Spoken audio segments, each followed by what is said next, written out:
السلام علیکم ورحمۃ اللہ وبرکاتہ۔ بسم اللہ الرحمن الرحیم، الصلاۃ والسلام علی رسولہ الکریم۔ جی سورۃ البقرہ انشاءاللہ آیت نمبر 239 سے 242 تک۔ پہلے میں اس کی قرأت کر دیتا ہوں۔ اعوذ باللہ من الشیطان الرجیم، بسم اللہ الرحمن الرحیم۔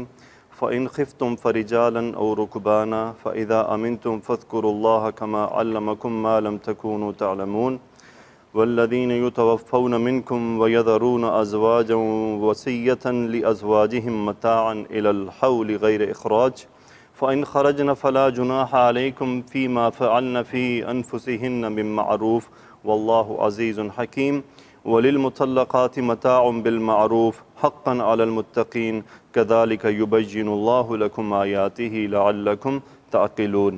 صدق اللہ العظیم۔ آسان آیات ہیں انشاءاللہ۔ جو سورہ آل عمران ہے وہ سورہ بقرہ کی نسبت آیات میں بھی مختصر ہے، اور آیات کی جو لمبائی ہے اس میں بھی مختصر ہے، اور تفسیر میں مختصر ہے۔ انشاءاللہ وہ ہماری بہت جلدی جائے گی۔ سورہ بقرہ ویسے بھی لمبی تھی، اپنے ٹاپکس کے لحاظ سے بھی تفصیل طلب تھی، تو الحمدللہ اللہ کا احسان ہے کہ اللہ نے ہمیں یہاں تک پہنچایا۔ وہ ان قریب ہم دوسرا سپارہ جو ہے وہ ختم کرنے والے ہیں، اور پھر سورہ امید ہے اسی مہینے نہیں تو اگلے ماہ یعنی جنوری کے شروع میں سورہ بقرہ انشاءاللہ ختم ہو جائے گی، نہیں تو جنوری میں ایٹ لیسٹ سورہ بقرہ ختم ہو جائے گی۔ تو یہ سلسلہ انشاءاللہ ہم اب جس طرح پچھلے سال ہوا تھا نا کہ 5-6 مہینے ہم نے کیا ہی نہیں تھا کام، نہیں ایسا اب نہیں ہوگا، اب یہ کنٹینیو رہے گا انٹر انلیس میں چھٹی پہ جاؤں۔ اگر میں چھٹی پہ نہیں ہوں تو پھر یہ کام اسی طرح چلتا رہے گا۔ جیسے پہلے آپ سے میں نے بتایا 2-4 بھی آ جائیں گے تو انشاءاللہ کلاس ہماری چلتی رہے گی، تو کوئی جو بھی فائدہ اٹھانا چاہتے ہیں ایٹ لیسٹ ویڈیو سے اٹھا سکتے ہیں۔ کیا ہے جی؟ فَإِن خِفْتُمْ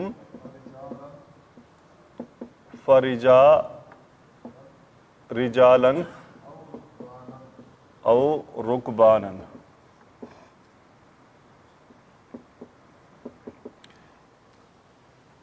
ان خفتم، خا واو اور فا مادہ، خافا یا خافو، خافا سے گردان ہے، خفتم فعل ماضی جمع مذکر حاضر کا صیغہ، انتم اس کا فاعل۔ ان خفتم اگر تم کیا ہے جی خوف زدہ ہوئے، ان خفتم اگر تم خوف زدہ ہوئے۔ علماء فرماتے ہیں کہ یہاں پہ اس کا جو مفعول ہے وہ محذوف ہے، لیکن یہ اگلا جملہ ہے فَرِجَالًا أَوْ رُكْبَانًا، یہاں پہ بھی علماء نے فرمایا ہے کہ تقریباً یہ بنتا ہے فَصَلُّوا، صَلَّى يُصَلِّي، تُصَلُّونَ سے امر کا صیغہ انہوں نے یہاں پہ محذوف سمجھا ہے۔ تُصَلُّوا تم سب نماز پڑھو، صلو کس حالت میں نماز پڑھو؟ اب یہ اس نماز پڑھنے کے حال جو ہوگا رجالن او رکبانن، رجالن سے مراد ہے پیدل، پیدل۔ دیکھیں اس سے آپ کو میں بتاتا ہوں، ہاں جی باب نون سے مادہ ہو گیا اس کا را جیم اور لام۔ جب یہ باب نون سے استعمال ہوتا ہے تو یہ جاتا ہے ٹانگ پر مارنا، اس کا میننگ ٹانگ پر مارنا، رجلا یرجلو ٹانگ پر مارنا۔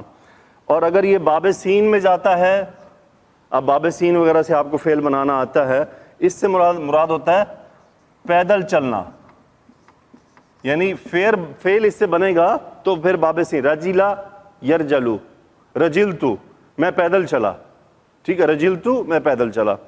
اور اس سے پیدل چلنے والا ہوتا ہے راجلن، اور اس کی جمع ہے رجالن۔ اب دیکھیں مرد بھی رجالن جمع ہے اور پیدل چلنے والا بھی رجالن جمع کے ہوتا ہے۔ اب یہ کانٹیکسٹ بتائے گا کہ کس میننگ میں کیا استعمال ہو رہا ہے۔ تو رجالن نصب ہے، حال بتایا جا رہا ہے، نماز کی حالت میں پڑھنی ہے۔ رجالن پیدل چل رہے ہیں، او رکبانن سوار ہوئے ہوئے۔ اچھا جی اس میں کیا ہے، سین سے یہ باب آتا ہے، اس سے یہ پھر راکبن ہوتا ہے واحد، راکبن سوار واحد، اور رکبانن اس کی جمع یعنی زیادہ سوار ہونے والے جو ہوں گے، ٹھیک ہے جی۔ اسی سے پھر باب اس کا مادہ ہے را کاف اور با، باب تفعیل میں یہ خاص میننگ لیتا ہے، رکب یرکب ترکیباً، ترتیب دینا، کسی چیز کو ترتیب دینا، سنوارنا، تو یہ اس میننگ میں استعمال ہوتا ہے۔ اور باب تفاعل میں جا کے یہ استعمال ہوتا ہے ایک دوسرے پر چڑھنا، باب تفاعل میں جا کے راکب یراکب یعنی ایک دوسرے کے اوپر چڑھنا، تو یہ اس میننگ میں استعمال ہوتا ہے۔ تو یہ ایکسٹرا انفارمیشن ہے، اس سے ہوتا یہ ہے کہ معنی ہمیں تھوڑا بہت پختہ ہو جاتا ہے۔ فَإِنْ خِفْتُمْ فَرِجَالًا أَوْ رُكْبَانًا، اگر تم ڈرو تو نماز پڑھو، کس طرح سے؟ رجالن، بھلے چل رہے ہو، چلتے ہوئے آپ صاف ظاہر کہ نماز کی ایک ترتیب ہوگی، او رکبانن، یا پھر سواری پر ہو۔ انشاءاللہ اس کی تفسیر ہم دیکھیں گے ابن کثیر میں۔ آگے کیا ہے جی؟ فَإِذَا أَمِنْتُمْ فَاذْكُرُوا اللَّهَ كَمَا عَلَّمَكُمْ۔ پہلے اس کو دیکھ لیتے ہیں۔ فَإِذَا أَمِنْتُمْ، اذا کا مطلب جب، امنتم، امین یأمنو، حمزہ میم نون مادہ، امینہ یأمنو، اس کا کیا مطلب ہوتا ہے؟ امن میں آنا۔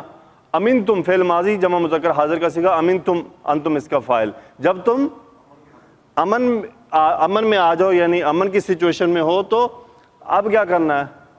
فَاذْكُرُوا اللَّهَ، امر یہ کئی دفعہ پڑھ چکے ہیں، یہاں پہ واو ہے نا جی، فَاذْكُرُوا انتم اس کا فاعل، فَاذْكُرُوا تم سب ذکر کرو، اللہ مفعول یعنی اللہ کا ذکر کرو، کاف کی طرح حالت جر، اس میں جر، وہ کیا کہتے ہیں، حرف جر، اور ما موصولہ، کما جو کی طرح، وہ جو کیا ہے؟ علامہ فعل ماضی واحد مذکر غائب، علامہ اس نے سکھایا، کس نے سکھایا؟ اللہ نے سکھایا۔ کما علامہ کم مفعول، کما علمکم جیسا کہ اللہ نے تمہیں سکھایا ہے۔ اور وہ کیا ذکر سے مراد یہاں پہ کیا ہے؟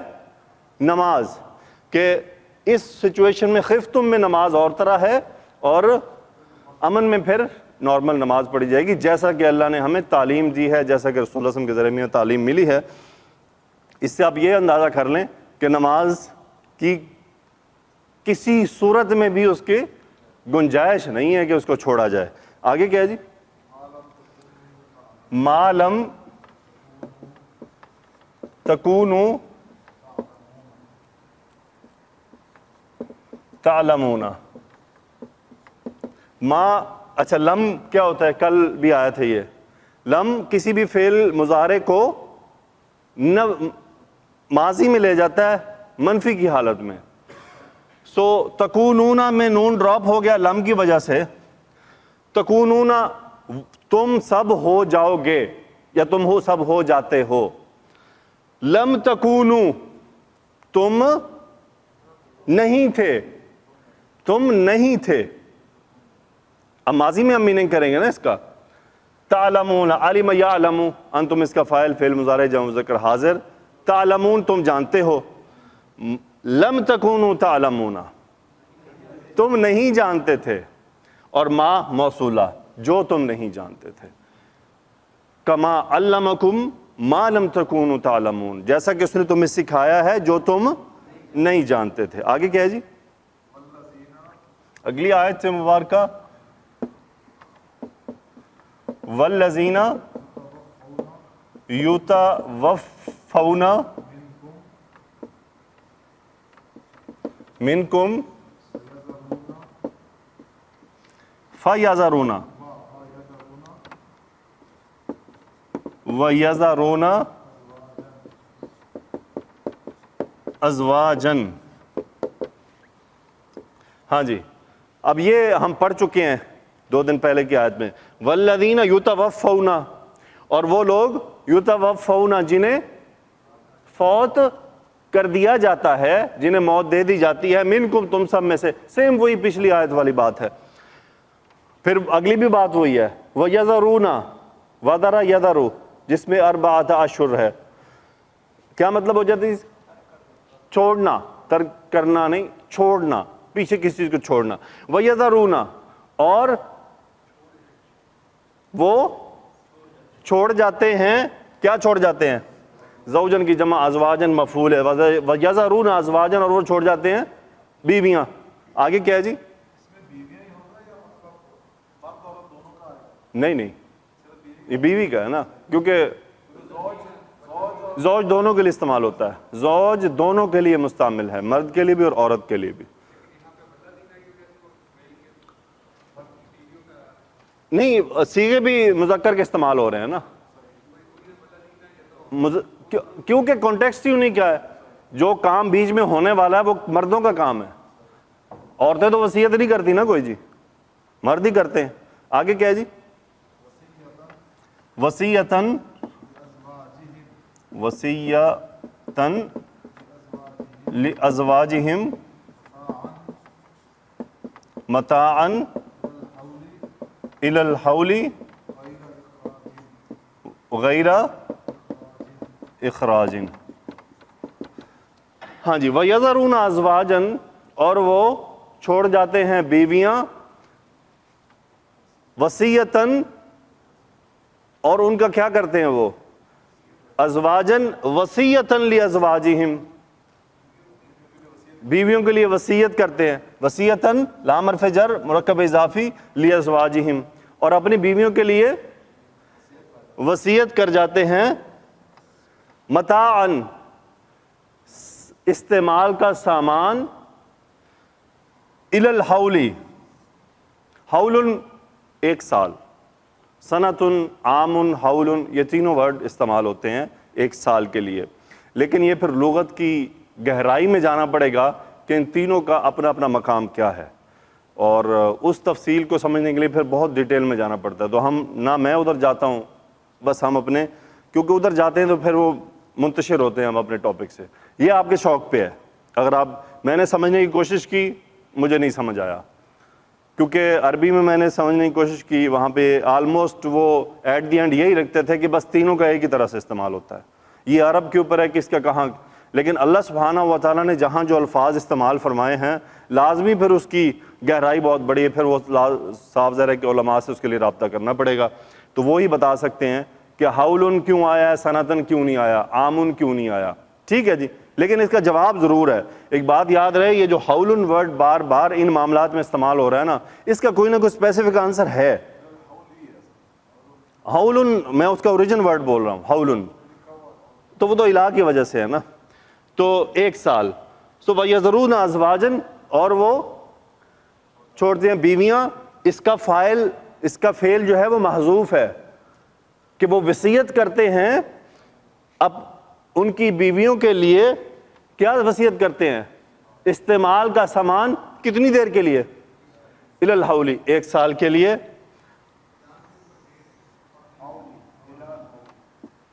غیر اخراجن، اخراجن کا کیا مطلب ہوتا ہے؟ نکالنا. غیر نفی کے میننگ میں، غیر اخراجن، بغیر نکالے ہوئے. یہ آیت مبارکہ منسوخ ہے. ایک بات یاد رہے، یہ ناسخ منسوخ کا نالج بہت امپورٹنٹ ہے. جو بڑے ترم خان بن جاتے ہیں نا، ہم جی قرآن ہمیں سمجھ آتا ہے، ایسے نہیں سمجھ آتا. پتہ ہی نہ ہو بندے کو ناسخ منسوخ کیا ہے تو اپنی مرضی سے فتوے دیتا رہے گا. تو ناسخ منسوخ کا باقاعدہ ایک پوری سٹڈی ہے اس کی. تو یہ آیت مبارکہ منسوخ ہے، اس کی ناسخ اگلی پچھلی آیت ہے. وہ کون سی؟ اربعۃ اشہر. یہاں تو یہ بتایا جا رہا ہے کہ ایک سال کے لیے وہ عورت شوہر کے گھر میں رہے گی. لیکن یہ قاعدہ نہیں ہے. قاعدہ کیا ہے؟ 4 مہینے 10 دن فوت ہونے کی صورت میں، یہ اس کی عدت کا ٹائم ہے. اس ٹائم میں اس نے اپنے شوہر کے گھر رہنا ہے. ٹھیک ہے جی. یہاں ایک تو یہ بتایا جا رہا ہے کہ وہ 1 سال ان کے گھر رہیں گی، اور اگلی بات کیا ہے؟ ناسخ منسوخ. دیکھیں، ناسخ ہوتا ہے آیت کو، نسخ کا مطلب ہوتا ہے مٹانا. یہ جو ہم ڈیلیٹ کرتے ہیں نا، عربی اردو میں جو انگلش میں جو ورڈ ہے ڈیلیٹ، اریز کرنا، ڈیلیٹ کر دینا، اس کو عربی میں کہتے ہیں نسخن. نسخن تو ناسخن ڈیلیٹ کرنے والا، اور منسوخن جو ڈیلیٹ ہوا. تو یہ آیت منسوخ ہوئی. اب یہ پھر تلاش کرنا ہوتا ہے اس کی ناسخ کون سی ہے. وہ پھر دوسری آیت ہوئی اربعۃ اشہر، جس میں قاعدہ پکا کر دیا گیا کہ 4 مہینے 10 دن. یہ نہیں ہے. تو ہاں جی، کیسے منسوخ ہوئی؟ دیکھیں اس میں بتایا جا رہا ہے 1 سال تک عورت اپنے شوہر کے گھر رہے گی بیوہ ہونے کی صورت میں، ٹھیک ہے، لیکن کل ہم نے پڑھا تھا پرسوں کہ کتنے عرصہ رہے گی؟ 4 مہینے 10 دن. ٹکراؤ آ گیا نا. اصل میں فائنل وہ ہے، وہ اس کے بعد اتری تھی. صحیح ہے؟ ہاں جی، ترتیب کے حساب سے جو نزول ہے اس کا پہلے ہے، اس کا بعد میں ہے. اس کے بارے میں آپ تفسیر میں پڑھیں گے کہ یہ قرآن میں کیوں موجود ہے. یہ سوال عثمان رضی اللہ تعالیٰ سے ہوا تھا کہ جب یہ آیت منسوخ ہو چکی ہے تو یہ قرآن پاک میں کا حصہ کیوں ہے پھر. اس کا جواب آپ کو انشاءاللہ تفسیر سے ملے گا. تو یہ وہ چند باتیں ہیں. تو بات کہاں سے کہاں چلے گی، یہ باتیں بھی ضروری تھی بیچ میں. تو یہ ہے آیت منسوخ ہے، اسی لیے میں نے پہلے بتا دیا تھا کہ ہم کو مائنڈ میں اس کو سیٹ نہ کرنے لگ جائیں. آگے کیا ہے جی؟ فَإِنْ خَرَجْنَا، کیونکہ اسی میں دوسری بات آ رہی ہے. فَإِنْ خَرَجْنَا، فَإِنْ خَرَجْنَا، خرجنا کون ہوتا ہے؟ خرج یخرج، فعل ماضی جمع مؤنث غائب. خرجنا وہ نکلی. فَإِنْ خَرَجْنَا، اگر وہ چلی جائیں. آگے کیا ہے جی؟ فَلَا جُنَاحَ علیکم، فَلَا جُنَاحَ علیکم کیا مطلب ہے جی؟ تم سب پر کوئی گناہ نہیں. فی ما فعلنا، فی ما فعلنا، یہ چونکہ یہ ریپیٹ ہے آیت پوری، اس لیے میں اس کو تفصیل میں نہیں جا رہا. فی ما فعلنا، اس جو کے بارے میں جو وہ کریں. کس معاملے میں؟ فی ما فعلنا فی انفسی من معروف، یعنی 1 سال تک ان کو رہنا ہے غیر اخراج، نکالے بغیر. فَإِنْ خَرَجْنَا، اگر وہ خود نکل جائیں. فَلَا جُنَاحَ عَلَيْكُمْ، تو تمہیں اس کا کوئی گناہ نہیں ہے. فِي مَا فَعَلْنَا فِي أَنفُسِهِنَّ مِن مَعْرُوفٍ، کہ دستور کے مطابق وہ اپنے بارے میں جو مرضی کریں. تو اس میں 2 حکم ہو گئے اس آیت کے مطابق. 1 سال بھر وہ مرد کے گھر رہے گی. دوسرا کیا ہے؟ اگر اسے آپ نہیں نکالیں گے لیکن وہ خود نکل جائے، آپ پہ کوئی گناہ نہیں ہے. لیکن 4 اشہر کے حساب سے قاعدہ کیا ہے کہ نہ آپ نے نکالنا ہے نہ اس نے نکلنا ہے. 4 مہینے 10 دن، 4 مہینے 10 دن رہنا ہے شوہر کے گھر میں. وہی نا، وصیت نہیں کرنی. دیکھیں وہی ہے نا، متاعن، متاع کی ضرورت استعمال کی چیزوں کی وصیت کر جانا. اس آیت پہ ڈسکشن اس لیے نہیں ہے کہ یہ آرڈر ہی کینسل ہو چکا ہے، منسوخ ہو چکا ہے. تو جو اللہ کا حکم نہیں، یہ سارا ہی منسوخ ہو گیا. یہ سارا ہی منسوخ ہو گیا. سارا منسوخ اس لیے ہوا کہ وراثت کا حکم نازل ہو گیا نا. دیکھیں یہاں پہ متاعن بتایا جا رہا ہے کہ وصیت کرنی ہے. اب وصیت نہیں ہے، اب کوئی بھی بندہ وصیت نہیں کر سکتا وارث کے لیے. آٹومیٹکلی ٹرانسفر ہے، پارٹیشن ہو چکی ہے. ایسے ہی ہے نا جی. اب وراثت، اب آپ کہیں کہ جی میں اس بیٹے کو 2 پلاٹ دے کے جا رہا ہوں اور اس کو 1، یہ آپ نہیں کر سکتے. آپ کے اختیار میں کچھ نہیں ہے. اب اللہ تعالیٰ نے آپ سے وہ تمام اختیار اپنے ہاتھ میں رکھا ہے، ورنہ ہم تو ناانصافیاں کرتے. اسی لیے اللہ سبحانہ و تعالیٰ نے اپنی حکمت سے تقسیم کر دی ہے جس کو جو دینا ہے. تو بیوی کا بھی وراثت میں حصہ ہے نا. آگے کیا ہے جی؟ واللہ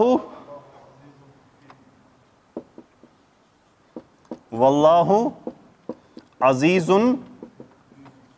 حکیم، اور اللہ کیا ہے؟ عزیز ہے، زبردست ہے، حکیم ہے، حکمت والا ہے. علماء نے فرمایا ہے کہ جن احکام کے بعد یہ عزیز آ رہا ہوتا ہے نا، اس کا مطلب ہے کہ اللہ اتھارٹی رکھتا ہے، جو مرضی حکم دے دے. اتنا زبردست ہے کہ ہم اس کے حکم کو چیلنج نہیں کر سکتے کہ یہ ہمیں حکم کیوں ملا. یہ تو سوال ہی نہیں ہے، بس جو حکم آیا اس کو سمجھو. تو حکمت والا ہے، صاف ظاہر ہے کہ اس نے ہمیں بنایا ہے، وہ جانتا ہے کہ ہمارے بارے میں کیا احکامات نازل کرنے ہیں. آگے کیا ہے جی؟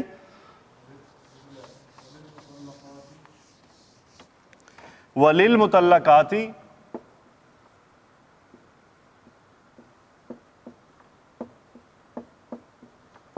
ہاں جی، وللمطلقات متاع بالمعروف حقا علی المتقین.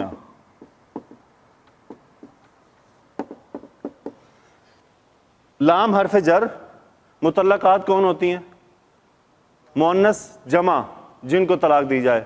مطلقات لام کی وجہ سے جر چلے گا. وللمطلقات اور ان عورتوں کے لیے جن کو طلاق دی جا چکی ہو. متاع ضرورت کا سامان، استعمال کا سامان ہے. بالمعروف بھلائی کے طریقے سے. حقا علی المتقین لازم ہے، حق ہے کن پر؟ پرہیزگاروں پر. پرہیزگاروں پر. آگے کیا ہے جی؟ ہاں جی، علی المتقین. ٹھیک ہے.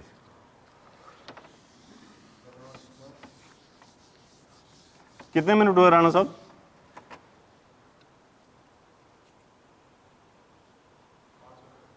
صحیح ہے جی. کذالک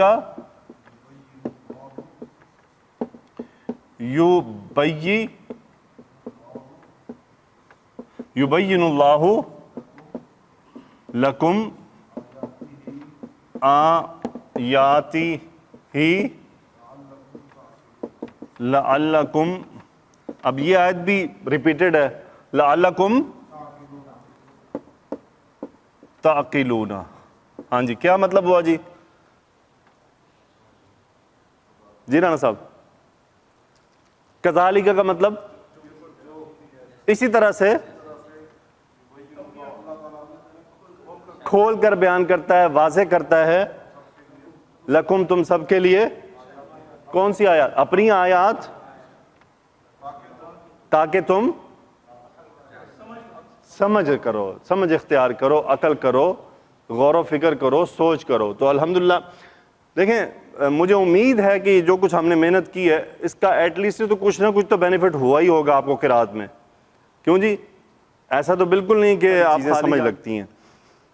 بہت ساری باتیں ایسی ہوتی ہیں ہم بار بار ریپیٹ بھی کرتے رہے نا تو ہمیں یاد ہو جاتی ہیں. تو الحمدللہ اب تو کب انشاءاللہ یہ جیسے جیسے ہم آگے بڑھتے جائیں گے ریپیٹیشن بہت زیادہ بڑھتا جائے گا. ابھی دیکھیں آج کی 4 آیات میں ہمارے پاس جو نئے لفظ آئے ہیں بالکل نیو، برانڈ نیو، وہ آیا ہے رجالن اور رکبانن. بس 4 آیات میں یہ 2 لفظ نئے آئے ہیں. تو اس طرح ہم روز دیکھیں نا تو ہمارے پاس آیات میں 2 یا 3 لفظ ہی نئے ہوتے ہیں، اور ایک وقت آئے گا کہ وہ بھی ختم ہو جائیں گے کیونکہ ریپیٹیشن اتنا زیادہ ہوگا. کسی نے تحقیق کی ہے کہ قرآن پاک میں صرف 2000 الفاظ ایسے ہیں جو ریپیٹ نہیں ہیں، مطلب اس کے علاوہ باقی سب بار بار ریپیٹڈ ہیں. تفسیر ابن کثیر نماز خوف ارشاد باری تعالیٰ ہے فَإِنْ خِفْتُمْ فَرِجَالًا أَوْ رُكْبَانًا فَإِذَا أَمِنْتُمْ فَاذْكُرُوا اللَّهَ كَمَا عَلَّمَكُمْ مَا لَمْ تَكُونُوا تَعْلَمُونَ.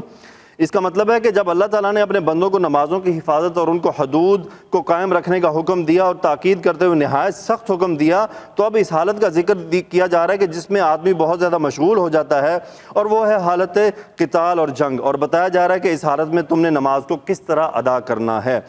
فَإِنْ خِفْتُمْ فَرِجَالًا أَوْ رُكْبَانًا، یعنی جو بھی حالت ہو، خواہ تم پیادہ ہو یعنی پیدل چل رہے ہو، یا سوار ہو، قبلہ رخ ہو یا نہ ہو، ہر حالت میں نماز پڑھو تم.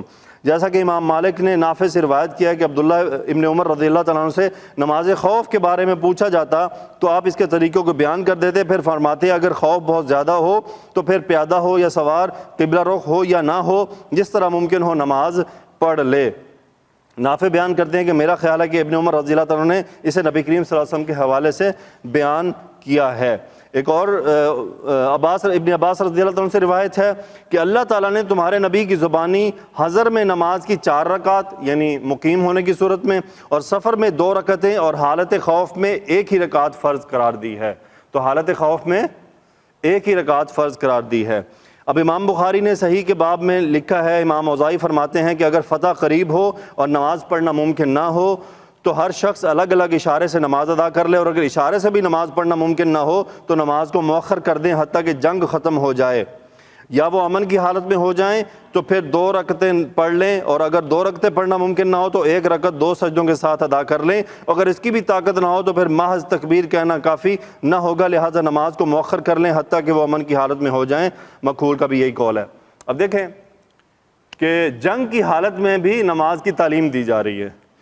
اللہ تعالیٰ ہدایت عطا فرمائے، بہت سے ساتھیوں کو دیکھا ہے یہاں پہ پلانٹ پہ ڈیوٹی کرتے ہوئے نماز قضا ہو جاتی ہے، پرواہ کوئی نہیں ہوتی ان کو فکر ہی نہیں، یاد ہی نہیں ہوتا کہ میری نماز بھی ہے، میں نے نماز بھی ادا کرنی ہے۔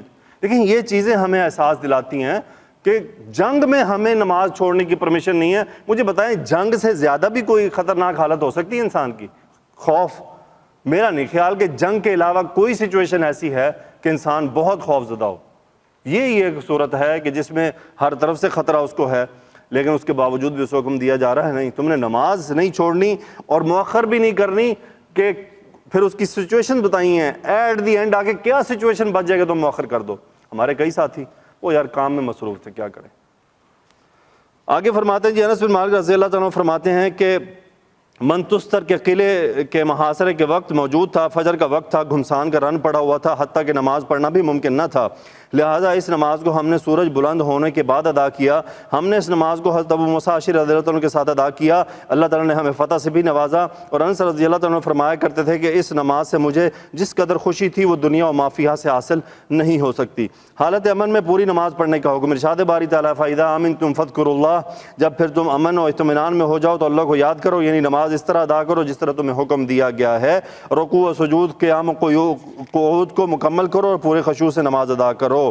یعنی جس طرح اللہ تعالیٰ نے تمہیں اپنے انعام و اکرام سے سرفراز فرمایا، ہدایت سے نوازا، تمہیں وہ سکھایا جو دنیا و آخرت دونوں میں تمہارے لیے نفع بخش ہے، تو تم بھی اس کے جواب میں اپنے رب تعالیٰ کا شکر کرو اور اس کے ذکر میں رطب اللسان رہو، جیسا کہ اس نے نماز خوف کے بعد کے لیے حکم دیتے ہوئے فرمایا فَإِذَا اطْمَأْنَنْتُمْ فَأَقِيمُوا الصَّلَاةَ ان الصلاۃ کانت علی المؤمنین کتابا موقوتا، سورہ النساء۔ پھر جب خوف جاتا رہے تو اس طرح سے نماز پڑھو جس طرح امن کی حالت میں پڑھتے ہو، بے شک نماز مومنوں پر اوقات میں ادا کرنا فرض ہے۔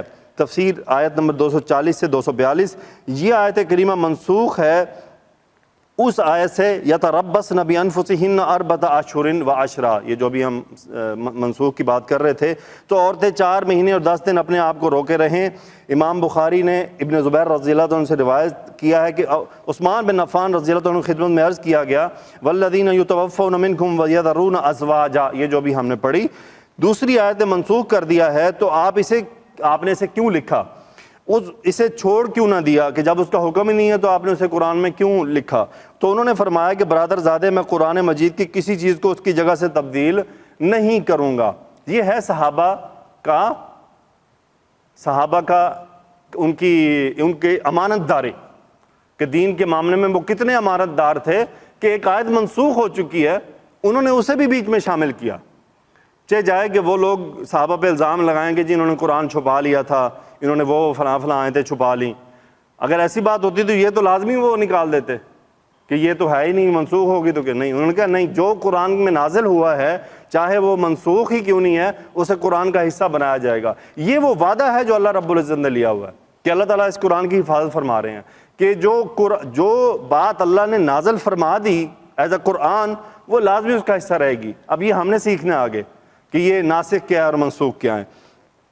آگے فرماتے ہیں ابن زبیر نے حضرت عثمان رضی اللہ عنہ کی خدمت میں جو اشکال پیش کیا وہ در حقیقت یہ ہے کہ اگر اس کا حکم 4 مہینے والی آیت سے منسوخ ہے اور اس کا حکم اب ختم ہو چکا تو اس آیت کے الفاظ کو باقی رکھنے میں کیا حکمت ہے، کیونکہ ناسخ آیت کے بعد منسوخ آیت کے باقی رہنے سے تو یہ خیال آتا ہے کہ شاید اس منسوخ آیت کا حکم اب بھی باقی ہو۔ تو امیر المومنین حضرت عثمان رضی اللہ تعالیٰ عنہ نے اس کا جواب یہ دیا کہ یہ آیات اسی ترتیب سے ثابت شدہ ہیں، اس میں رائے وغیرہ کا دخل نہیں، یعنی اس میں کسی کی رائے نہیں آ سکتی۔ میں نے اسے اسی طرح منسوخ آیت کو ناسخ آیت کے بعد پایا ہے، لہٰذا میں اس منسوخ آیت کو اسی مقام پر برقرار رکھوں گا۔ تو یعنی ناسخ پہلے آ رہی ہے، منسوخ بعد میں آ رہی ہے، جبکہ ترتیب یہ ہوتی کہ منسوخ پہلے آتی، ناسخ بعد میں آتی، تاکہ پتہ چل جاتا یہ پیچھے حکم تھا۔ تو انہوں نے بتایا کہ چونکہ یہ نازل اسی ترتیب میں ہوئی ہیں تو اس لیے میں نے اس کو اسی ترتیب میں رکھا ہے۔ امام ابن ابو حاتم نے ابن عباس رضی اللہ عنہ سے ارشاد باری تعالیٰ والذین یتوفون منکم ویذرون ازواجا وصیۃ لازواجہم متاعا الی الحول غیر اخراج، اور تم میں سے جو لوگ وفات پا جائیں اور بیویاں چھوڑ جائیں، ان پر اپنی بیویوں کے حق میں وصیت کرنا لازم ہے کہ انہیں خرچ دیا جائے اور ان کو 1 سال تک گھر سے نہ نکالا جائے، کے بارے میں روایت کیا ہے کہ جس عورت کے شوہر فوت ہو جاتا تو گھر ہی میں رہنے کی صورت میں اسے 1 سال تک کے لیے خرچہ اور رہائش دی جاتی تھی، لیکن اس حکم کو آیت میراث نے منسوخ کر دیا اور اس کے لیے شوہر کے ترکے سے چوتھا یا آٹھواں حصہ مقرر کر دیا گیا۔ حضرت ابن عباس رضی اللہ تعالیٰ عنہ سے روایت کیا گیا کہ آدمی جب فوت ہو جاتا ہے، اس کی بیوی ہوتی ہے تو وہ اس کے گھر میں 1 سال تک عدت گزارتی ہے اور اس پر اس کے شوہر کے مال میں سے خرچ کیا جاتا۔ پھر اللہ تعالیٰ نے یہ آیت کریمہ نازل فرمائی جو ہم نے ابھی یتربصن بانفسہن اربعۃ اشہر وعشرا، یہ اس عورت کی عدت ہے جس کا شوہر فوت ہو جائے، الا یہ کہ وہ حاملہ ہو، کیونکہ حاملہ کی عدت یہ ہے کہ وہ اپنے پیٹ کے بچے کو جنم دے، اور ان کے لیے حصہ میراث کو ذکر کرتے ہوئے اللہ تعالیٰ نے فرمایا سورہ نساء میں، اگر تمہاری اولاد نہ ہو تو تمہارے ترکے میں سے تمہاری عورتوں کا چوتھا حصہ ہے، پھر اگر تمہاری اولاد ہو تو تمہارے ترکے میں سے ان کا 8واں حصہ ہے۔ اس میں وصیت اور نفقے کو ترک کر کے عورت کی میراث کو بیان کیا گیا ہے، جو انشاءاللہ آگے ہم بعد میں تفصیل سے دیکھیں گے۔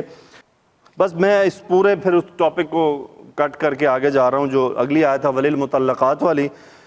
وللمطلقات متاع بالمعروف حقا علی المتقین، اور مطلقہ عورتوں کو بھی دستور کے مطابق مال و متاع دینا چاہیے، پرہیزگاروں پر یہ حق ہے۔ کے بارے میں عبد الرحمن بن زید بن اسلم فرماتے ہیں کہ جب یہ آیت نازل ہوئی متاع بالمعروف حقا علی المحسنین، ان کو دستور کے مطابق کچھ خرچ ضرور دو، نیکی کرنے والوں پر ایک طرح کا حق ہے، تو ایک شخص نے کہا کہ میں اگر چاہوں تو نیکی کروں، اگر چاہوں تو نہ کروں۔ تب اللہ تعالیٰ نے یہ آیت نازل فرمائی وللمطلقات متاع بالمعروف حقا علی المتقین، اور مطلقہ عورتوں کو بھی دستور کے مطابق مال و متاع دینا چاہیے، پرہیزگاروں کا یہ حق ہے۔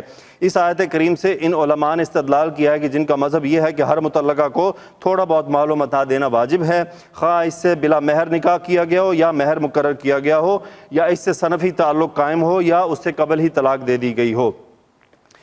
اللہ تعالیٰ کا یہ فرمان ہے سورہ بقرہ میں جو ہم پڑھ چکے ہیں آیت نمبر 236 میں، اگر تم عورتوں کو ان کے پاس جانے یا ان کا مہر مقرر کرنے سے پہلے طلاق دے دو تو تم پر کچھ گناہ نہیں، ہاں ان کو دستور کے مطابق کچھ مال و متاع ضرور دو، مقدور والا اپنے مقدور کے مطابق دے اور تنگ دست اپنی حیثیت کے مطابق دے، نیک لوگوں پر یہ اس کا حق ہے۔ اور ارشاد باری تعالیٰ کذالک یبین اللہ لکم آیاتہ، اسی طرح اللہ تعالیٰ تمہارے لیے اپنی آیات بیان فرماتا ہے، یعنی حلال و حرام، فرائض و حدود و اوامر و نواہی کے سلسلے میں اس نے اپنے تمام احکام کو نہایت واضح طور پر بیان فرما دیا، اور کسی ایسی بات کو مجمل نہیں چھوڑا جس کی تمہیں ضرورت ہو، لعلکم تعقلون، تاکہ تم سمجھو اور غور و فکر سے کام لو۔ تو یہ تو جی اب تک کے تھے، انشاءاللہ کل سے ٹاپک ڈیفرنٹ ہو جائے گا، اس میں احکامات نہیں ہیں، پھر کچھ واقعات ہیں وہ انشاءاللہ کل سے ہم دیکھیں گے۔ اس میں طالوت اور وہ فرعون والا واقعہ ہے، اور پھر وہ ابراہیم علیہ السلام کا واقعہ، اور وہ ایک بستی کو اللہ تعالیٰ نے موت دے دی تھی۔ تو کل سے کچھ ڈیفرنٹ واقعات ہیں جو ہمارے لیے نصیحت کے طور پر ہیں، لیکن یہاں سے ہمیں کچھ سوچنا بھی ہے اپنے بارے میں۔ سوچنا یہ ہے کہ دیکھیں ہم کمپنی میں جاب کر رہے ہیں، ہم الحمدللہ ایک بہت بڑی کمپنی میں جاب، کیا کہتے ہیں، پریمیئر LNG کمپنی، ایسے ہی نا جی، پریمیئر کمانے کے حساب سے پریمیئر LNG کمپنی ہے، تو ہم اس میں کام کر رہے ہیں۔ اس میں آپ کام کرتے ہوئے ان کے پروسیجرز، ان کے SOPs اپنی اپنی ڈیوٹی کے حساب سے جو ہمارے اسکوپ میں ہے، ہم کتنی ڈیٹیل سے اس کو سیکھتے ہیں، کتنی ڈیٹیل سے اسٹڈی کرتے ہیں۔ محبوب بھائی نے کوئی آئسولیشن کرنی ہوگی تو پورا غور کریں گے اس پہ، تو پورا پروسیجر دیکھیں گے۔ کیوں جی رانا عابد صاحب ایسی ہے نا، TDC بھرنی ہے، پورا پروسیجر فالو ہوگا، اس فالو کرنے سے پہلے اسے ہم سیکھیں گے۔ کیوں؟ اگر ہم غلطی کریں گے تو جو نقصان، جو سیفٹی کے حساب سے نقصان ہونا تو ہونا، ہماری نوکری بھی تیل ہو جائے گی، ایسے ہی ہے نا۔ تو یار یہ قرآن پاک میں اللہ تعالیٰ نے احکامات نازل کیے ہیں، اور اس احکامات پہ ہماری زندگی منحصر ہے، نہ صرف ہماری زندگی منحصر ہے بلکہ ہماری آخرت منحصر ہے، اور آخرت وہ آخرت ہے جس میں زندگی ختم ہونے والی نہیں ہے۔ یہ تو ایک عارضی زندگی ہے، کس کی کتنی ہے تو اللہ ہی جانتا ہے، ہم میں سے اگلے سال کون ہوگا کون نہیں ہوگا یہ اللہ کو علم ہے، اگلے 10 سال بعد ہم میں سے کون ہوگا کون نہیں ہوگا یہ اللہ پاک جانتے ہیں، اللہ پاک کے علم میں ہے۔ لیکن ہم دنیا کے ساتھ اس کو سوچا کریں کہ یار ہم دنیا میں رہنے کے لیے کتنا زور لگا دیتے ہیں، کتنی تگ و دو کرتے ہیں، کتنی محنت کرتے ہیں۔ کیا کبھی ہم نے قرآن پاک کو کھول کے ایسے محنت کی، ایسے غور کیا کہ میرے رب نے مجھے حکم کیا دیا ہے؟ دیکھیں ہم CEO کا جب ای میل آتی ہے، مجھے سچ بتائیے گا دل سے، CEO کی ای میل آتی ہے اور مینوفیکچرنگ مینیجر کی ای میل آتی ہے، آپ میں سے کون ہے جو اس کو اگنور کر دیتا ہے؟ میرا نہیں خیال کہ ہم میں سے کوئی بھی آدمی ان کی ای میل اگنور کرتا ہے، چاہے ہم سے ریلیٹ کرے یا نہ کرے، پڑھتے ضرور ہیں بیچ میں لکھا کیا ہے۔ کیوں ہم جاننا چاہتے ہیں CEO کی ای میل کو؟ ہو سکتا ہے ہمارا اس میں کوئی بینیفٹ ہو، ہو سکتا ہے وہ ہمارے لیے اس نے کوئی بات کی ہو، اور آلموسٹ ریلیٹڈ ہم سے ہی ہوتی ہیں. مینوفیکچرنگ مینیجر کی میل بھی، کیونکہ ان کی میل ہمیں اب جاب کی تو نہیں آتی، ان کی کوئی نہ کوئی ایک بڑی میل ہوتی ہے جس میں کوئی امپورٹنٹ جو پورے کمپنی کے لیے ہوتی ہے وہ، باقی پرسنل تو وہ صاف ظاہر ہے کہ اپنے گروپ کو کرتے ہوں گے. تو ہم کتنا، اور ایک دوسرے پوچھتے ہیں یار، ریئلی ہم پوچھتے ہیں یار وہ آج سی او کی میل آئی تم نے پڑھی؟ یار بتائیے کیا ایسا ہوتا ہے؟ ابھی ریسنٹلی آئی تھی یار وہ سی او کی میل آئی انٹیگریشن کے بارے میں، پڑھی تم نے؟ نہیں یار میں نے نہیں پڑھی. وہ فوراً اٹھتا جا کے کھولتا ہے ای میل چیک کرتا ہے کہ یار سی او نے کیا کہا ہے، کیا آرڈر نیا آ گیا ہے. دیکھیں ہمارا ہیومن بیہیویئر کیا ہے. یار اللہ تعالیٰ نے ہمارے لیے یہ پورا قرآن نازل کر دیا ہے، کیا یہ کسی اور کے لیے تو نہیں آیا تھا؟ یہ تو آپ کے اور ہمارے لیے آیا تھا. کیا کبھی ہم نے اللہ کی آیات کو اس شوق سے دیکھا ہے کہ یار ہمارے رب نے ہمیں حکم کیا دیا ہے، وہ ہم سے چاہتا کیا ہے، اس کی ڈیمانڈ کیا ہے؟ ہمارے سب ہے ہمارے لیے. تو یہ میں بات کرنے کا مقصد، پہلے میں خود سے مخاطب ہوں کہ مجھے بھی یہی کرنا ہے، آپ کو بھی یہی کرنا ہے. میں اگر اپنی آپ کو اگزامپل اس لیے دیتا ہوں پریکٹس کے طور پر کہ یہ ایک ورکنگ پریکٹس ہے جو میں کرتا ہوں. میں یہ نہیں کہہ رہا کہ میں بڑا غور و فکر کرتا ہوں، میں گناہ گار آدمی ہوں، ہاں کوشش میں لگا رہتا ہوں. جاب میں ہوتا ہوں، اپنا جو پی سی ہے اس میں پی ڈی ایف کا، میں نے جو تفسیر کا فولڈر شاید آپ لوگوں کو میں نے شیئر بھی کیا تھا، اس میں تفسیر عثمانی مکمل موجود ہے. اس پی ڈی ایف فائل کو میں کھول کے رکھتا ہوں، اپنا کام کرتا رہتا ہوں، پرمٹ اوپن کیے، پرمٹ کو سسپینڈ کیا، کلوز کیا، وہ پی ڈی ایف نیچے منیمائز میں رہتا ہے. جو ہی فراغت ملتی ہے اس کو کلک کیا، بھلے ایک آیت پڑھ لی، اس میں تھوڑا اور کرتا غور ہوں کہ رب فرما کیا رہا ہے. جو میں نے اب تک سیکھا وہ اپلائی ہو رہا ہے، یعنی میں اس گرامر کو اس طرح سے اپلائی کر پا رہا ہوں. پھر رب تعالیٰ اس میں فرمایا کیا رہے ہیں. یقین کریں بیٹھے بیٹھے بہت ساری چیزیں سمجھ آتی ہیں کہ جاب بھی ساتھ چل رہی ہے. ایسا نہیں کہ میں اپنا کام روک دیتا ہوں، وہ اپنی جگہ ہے کہ مجھے کال آئی ہے پینل آپریٹر کی طرف سے تو میں صرف نہیں اسی وقت بند کر دوں گا. پرمٹ ہولڈر آ گیا، اسے یہ نہیں کہوں گا تو رک جا میں پہلے قرات کر لوں، نہیں بھائی اسی وقت روک دوں گا. کیوں؟ تو میری ڈیوٹی ہے. یہ تو میرا اس وقت میں کر رہا ہوں جب مجھے تھوڑا سا وقت ملا ہے. یہ میں نے مفتی صاحب سے پوچھا بھی تھا کہ کیا ڈیوٹی پر ہم یہ کام کر سکتے ہیں؟ انہوں نے کہا بالکل کر سکتے ہیں، اگر کمپنی کے جاب کام میں حرج نہ ہو. اگر کمپنی کا کام روک کر آپ یہ کام کر رہے ہیں تو غلط ہے.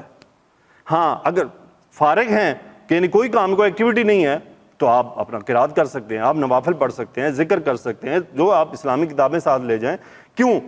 جب آپ فارغ رہیں گے تو کریں گے کیا؟ غیبت، چغلی، برا، یہی ہوتا ہے آپریٹروں کی محفل میں. میں کیا بتاؤں، محبوب بھائی اور عابد بھائی گواہ ہیں ان باتوں کے. کیوں جی؟ کیا ڈسکشن ہوتی ہے ہماری؟ عمران خان، نواز شریف، زرداری، تین یہ ہو گئے. اس کے علاوہ ایک دوسرے کی ہو یا فلانے نے دیکھا کہ یہ ہماری اپروچ ہے. یہ ہماری اپروچ ہے بات کرنے کی کہ ہم ایک تو دوسروں کی فیملیوں کے مسائل میں گھستے ہیں. ہمارے پاس یہ ٹائم رہ گیا جی بس، اور دوسروں کو ڈسکس کر لو. اللہ کی قسم ایک ایک لفظ کا حساب دینا ہوگا روز قیامت جا کے.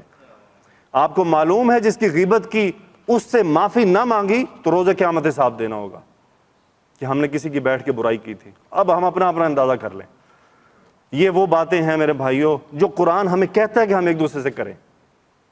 ٹھیک ہے جی، برا کسی بات کا نہ منائیے گا، کسی پہ کوئی ہٹ نہیں ہے. یہ بیسیکل کیا ہے، وہ کیسے آیت ہے جی، فَإِنَّ الذِّكْرَ تَنْفَعُ الْمُؤْمِنِينَ، کہ نصیحت تو مومنین کو ہی فائدہ دیتی ہے. وہی اس سے نصیحت پکڑتے ہیں، وہ سمجھتے ہیں کہ یار یہ باتیں ہمارے لیے ہی ہیں. تو اللہ تعالیٰ سے دعا ہے کہ یا اللہ ہمیں قرآن پاک کو سمجھنے، اس پر عمل کرنے کی توفیق عطا فرما. ہمیں اپنی کتاب میں گم کر لے، ہمیں اپنی کتاب سے ایسا تعلق پیدا فرما دے جیسا ہمارا دنیا سے پیدا ہو چکا ہے. جتنا ہم دنیا کی فکر کر رہے ہیں یا اللہ ہم تیری فکر اس طرح کریں. سبحانک اللہم و بحمدک نشہد ان لا الہ الا انت نستغفرک و نتوب الیک. اللہم صلی علی سیدنا و مولانا محمد و علی آلہ و صحبہ و بارک وسلم. آمین یا رب العالمین.